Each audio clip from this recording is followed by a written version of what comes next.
Hey everybody, MyLumiK here, and I just want to start off this video by saying, you know, I'm 21 years old now, and when I was a little kid, I just remember always thinking that when I was as old as I am now, that physical media would not exist anymore, and that it would be a dead thing. And it amazes me how wrong I was.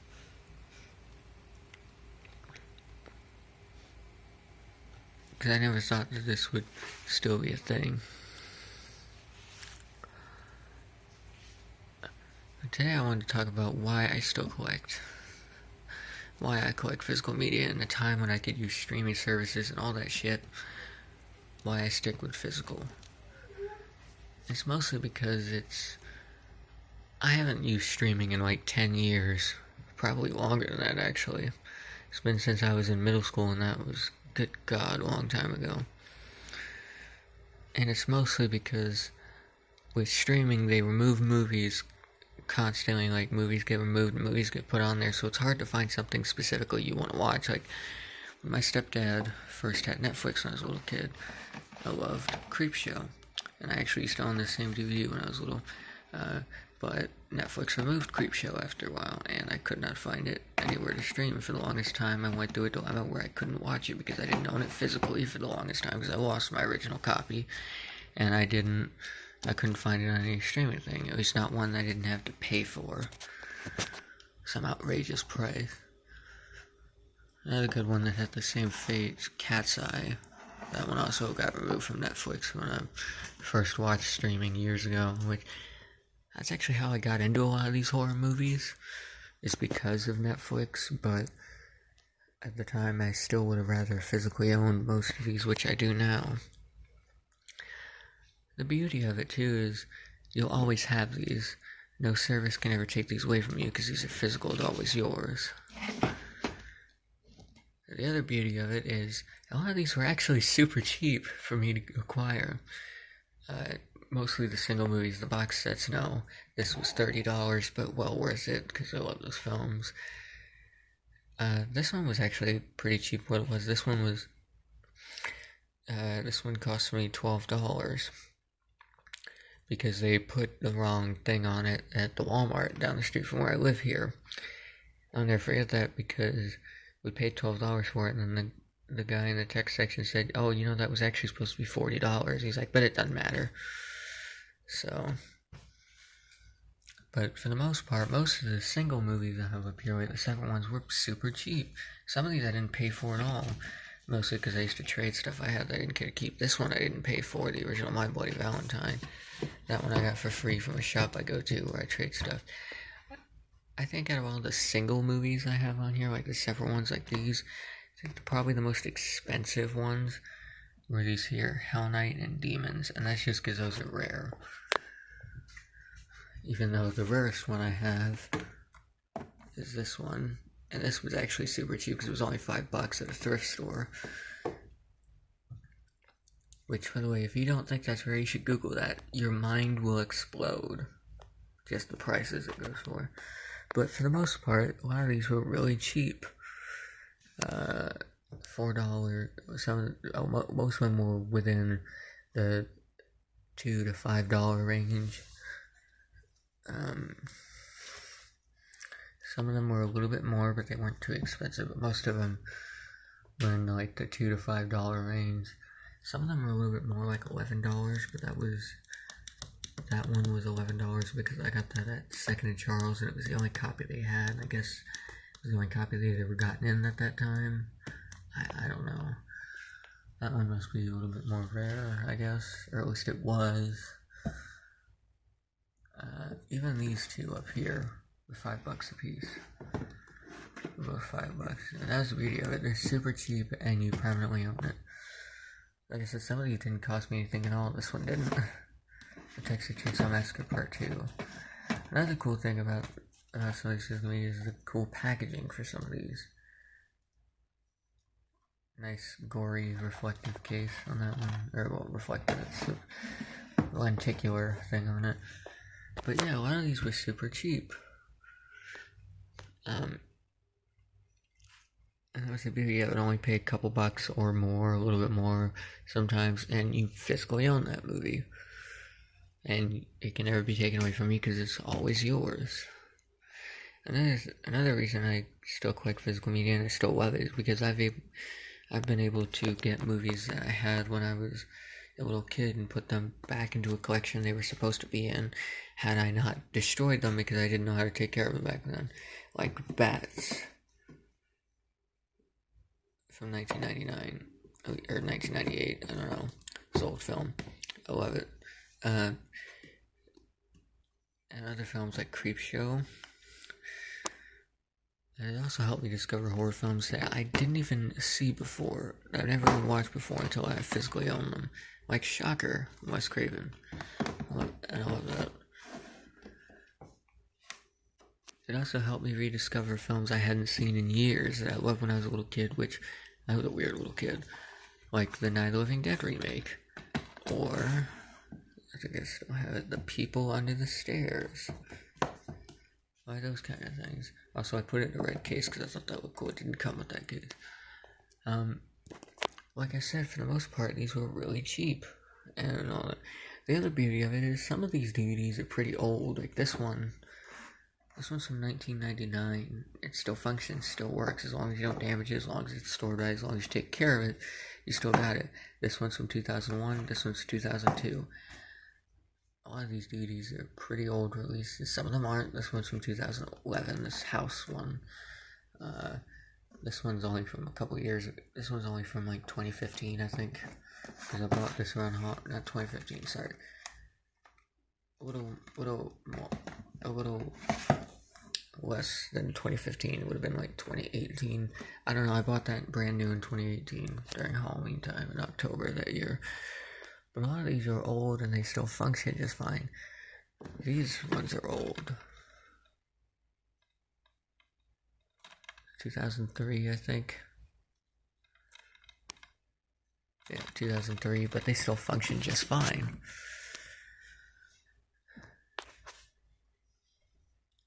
Plus another cool thing about owning physical media, at least for me, that is I know a guy who owns a video store, Star Trek's Video, and he's able to get me movies that I normally don't find in the wild. Good example of this is the Blob remake from the 80s. Never thought I'd ever physically own this because it's hard to find a single one, but I got it. And the cool thing about that is because I'm able to find so many horror movies I don't have for my horror collection specifically, I don't have to spend all this money to get the collector's edition Blu-ray releases from different websites that have plentiful copies of them. I can just spend a couple of bucks or be up to like $10 and just physically own the DVD of the film, the old standard DVD of the film.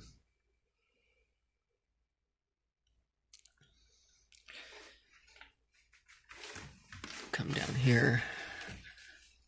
The other thing that's cool about physical media still being things, like I said, I didn't think that these would still be a thing. I thought by the time I was as old as I am now that this would be an obsolete thing, but it's not. What's cool about that is a lot of streaming services, they compress their video and everything, so you're probably better off with physical stuff as opposed to certain things on streaming. Like, for example, I don't do 4K discs because I never fucked with it. I don't really know much about them. I don't mess with them all that much. I don't have a 4K player. I'd love to, indulge in that if I had the right technology. Like, if I had the right TV and everything, I'd love to check that out. But, 4K HD gives me headaches usually. Especially if it's a movie, because it looks weird to me like that. I mean, it's great, it's a cool thing that technology exists, but I can't handle it. But I don't delve into that, but most of the time with 4K discs and even Blu-ray, sometimes you get better quality than, say, Netflix stuff, like Netflix HD stuff. Because, again, they compress it. That's what they do.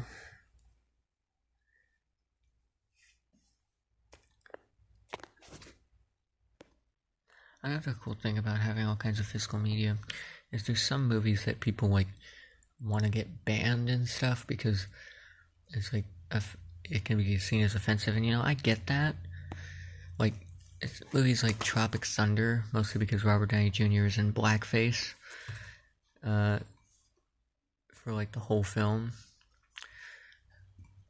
And I love this film, it's hilarious.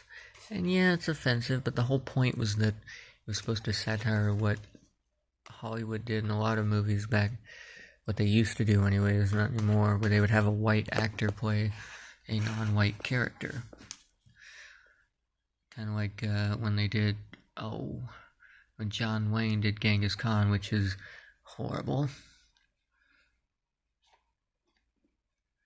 But if it ever gets removed, which I'm pretty sure it has been removed from a bunch of streaming services, I don't ever have to worry about that because I got the movie. I got 2 damn copies of it, though.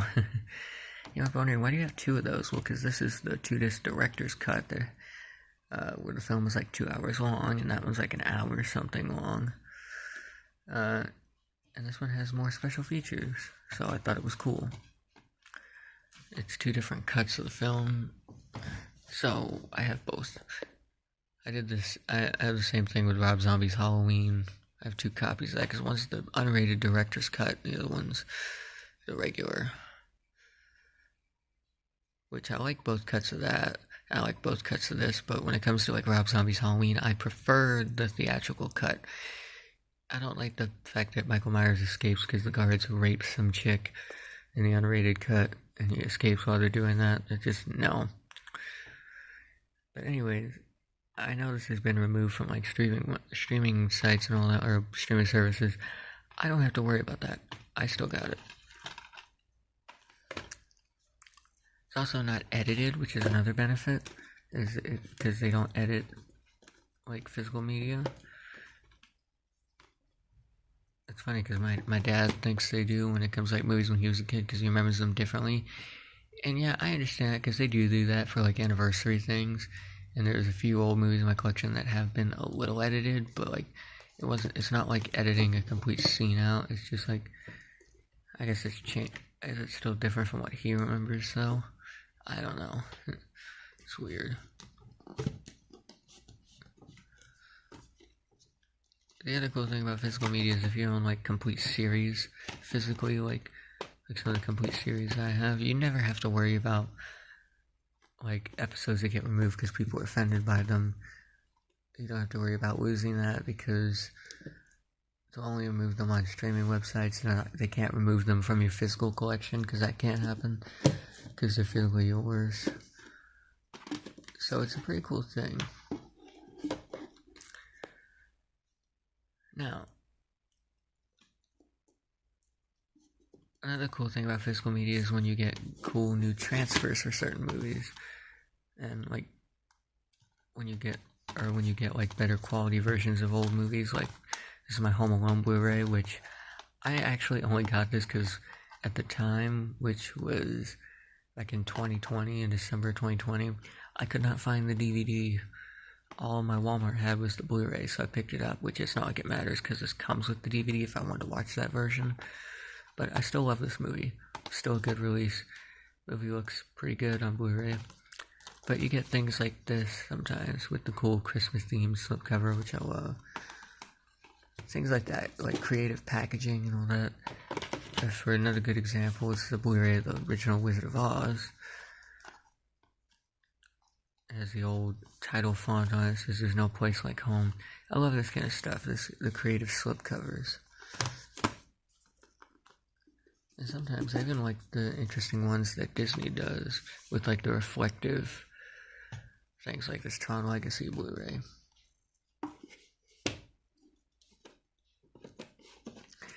And then another cool thing, another awesome thing about physical media, Dollar Trees tend to get movies shipped to their store all the time.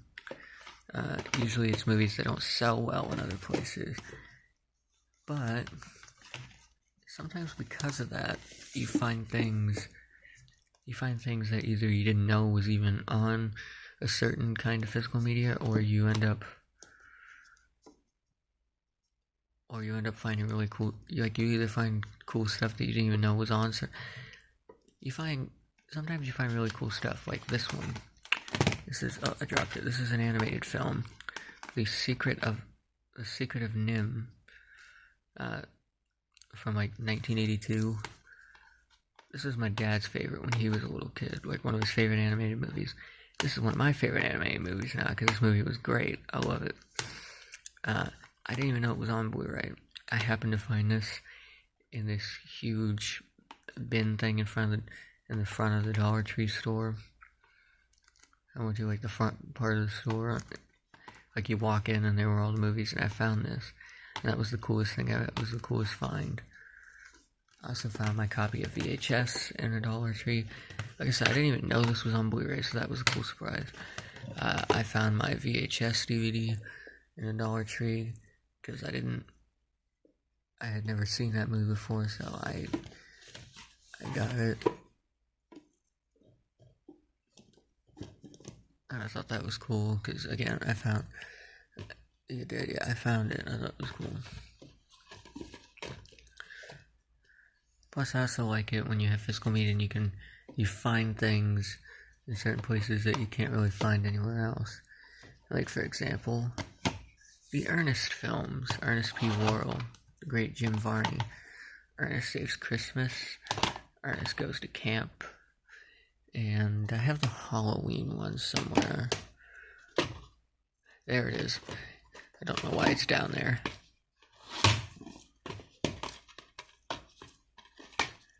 And Ernest Scared Stupid. This one was actually sealed. So when I got it, like I actually had to open this when I got it because it was sealed. But I love it. I love owning these. And it's like, dude, aren't you a little too old for Ernest? And well, you might be right, but I still love these films. They're still funny to me.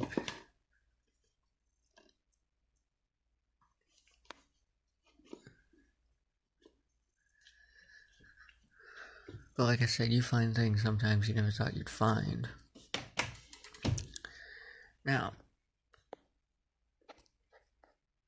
sometimes I struggle with certain things with physical media, like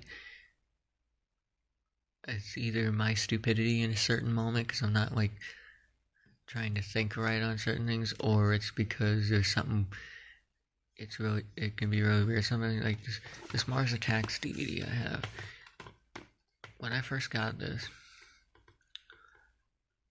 the audio wouldn't play on the thing. I did not really I didn't read the packaging at all. I didn't read the back of the box. I didn't really pay much attention to any of the special feature stuff on the back of the box. Didn't really look at the packaging all that much. Didn't think about the fact that there might be alternate audio tracks on it, because this has like the music-only audio tracks. You can hear the score. And of course, I didn't know that. And I kept wondering why the film kept playing with just the score, and that was because the thing wasn't switched. But if you look at this, it says alternate music-only audio track. I didn't pay attention to that. But now, because of that little incident, I'm a little more aware.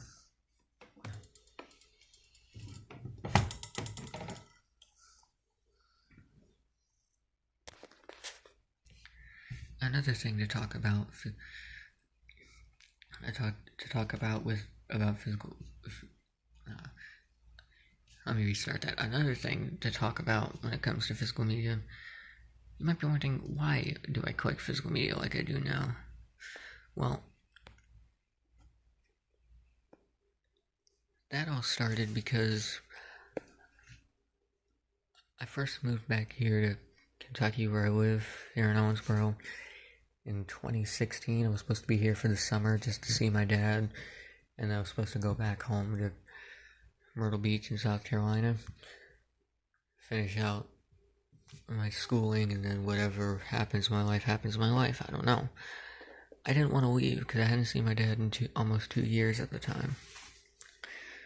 So I didn't want to leave, so I didn't.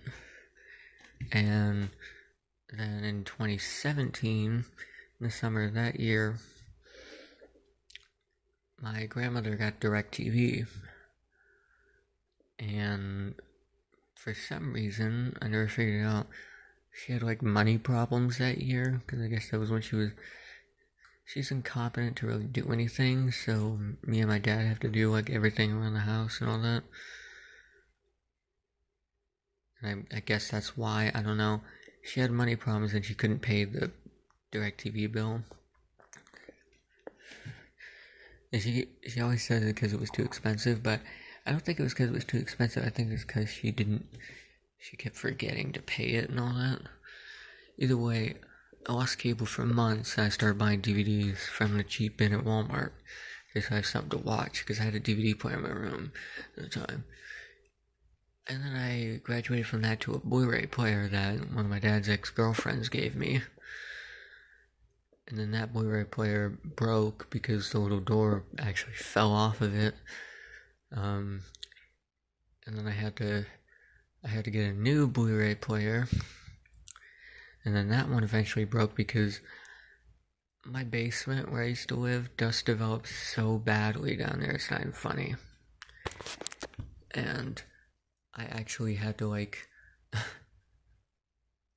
oh my god, it was bad. I had to dust my TV off and dust my player off every single day, or else face the consequences. I don't have to do that up here in the upstairs part of the house because there's not dust up here like that. But downstairs in the basement, oh god, it's bad. And because of that, I had 2 Blu-ray players break down there. A Roku TV I had a couple years ago almost broke because it actually got dust all in the back of it.